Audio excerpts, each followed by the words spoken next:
ગુજરાતની રાજનીતિમાં સૌથી મોટા અને મહત્વપૂર્ણ સમાચાર કહી શકાય કે ગતરોજ હજી સ્થાનિક સ્વરાજ્યની ચૂંટણી માટેનું મતદાન પૂરું થયું છે। પરિણામો આવવાની હજી બાકી છે અને પરિણામો આવે પહેલા જ ગુજરાતની રાજનીતિમાં હડકંપ મચ્યો છે। સાગર રબારી કે જો ઉત્તર ગુજરાતનું એ મોટું નામ અને સાથે જ આમ આદમી પાર્ટીની અંદર જ્યારે ગુજરાતની અંદર આમ આદમી પાર્ટીએ બેઠી થઈ રહી હતી એ દરમિયાનના સાથીઓ એક બાદ એક પાર્ટી છોડી રહ્યા છે। પહેલા ખેડૂત નેતા તરીકે રાજુ કરપડા, ત્યારબાદ પરેશ ગોસ્વામી અને હવે સાગર રબારીનું નામ પણ આ યાદીની અંદર સામેલ થઈ ચૂક્યું છે।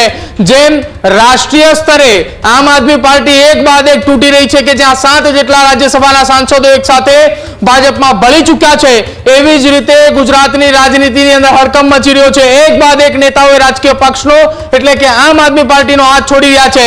મારી સાથે વાતચીત કરવા માટે રાજુભાઈ કરપડા ભારતીય જનતા પાર્ટીના નેતા છે કે જેઓ થોડા સમય પહેલા જ રાજીનામું આપી ચૂક્યા છે આમ આદમી પાર્ટીમાંથી।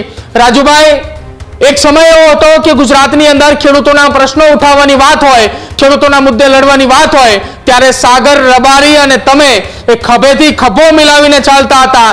અચાનક જ મતદાનના બીજા દિવસે એટલે કે આજે વહેલી સવારે સાગર રબારીએ સોશિયલ મીડિયા ઉપરથી આપના તમામ હોદ્દા પરથી રાજીનામું આપી દીધું છે। જી, મને પણ આજે જાણવા મળ્યું અને એક વાત ચોક્કસથી કહીશ કે સાગરભાઈ રબારી ખેડૂતો માટે ખૂબ લાંબો સમય સંઘર્ષ કર્યો છે। ખેડૂત હોય, આદિવાસી સમાજ હોય કે પછી ગરીબ વંચિતો માટે સાગરભાઈ રબારીએ કાયમ માટે લડાઈઓ લડ્યા છે અને એકદમ ગાંધીવાદી વિચારધારા ધરાવતા સાગરભાઈ રબારી, જેને હું જાહેર જીવનમાં હું આવ્યો છું તો હું એને મારા ગુરુ સમાન સમજુ છું। સાગરભાઈ રબારી આમ આદમી પાર્ટી સાથે જોડાયા ત્યાર પછી હું પણ આમ આદમી પાર્ટી સાથે જોડાયો।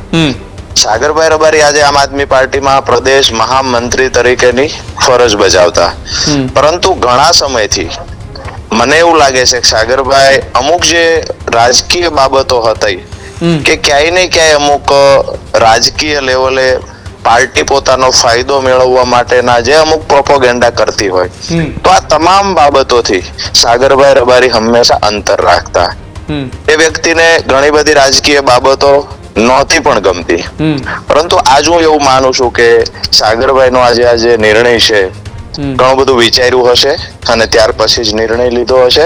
મારા માટે માણસ ખૂબ સન્માનીય છે અને એમને જે પણ નિર્ણય લીધો છે તો વડીલ છે, આગેવાન છે, નિર્ણય 100% એમના નિર્ણયની સાથે અમે સહમત પણ હોઈએ। હજુ સુધી તમે અમારી ચેનલને સબસ્ક્રાઇબ નથી કરી તો અત્યારે જ ન્યૂઝરૂમ ગુજરાતને સબસ્ક્રાઇબ કરો, ફેસબુક અને ઇન્સ્ટાગ્રામ પર ફોલો કરો।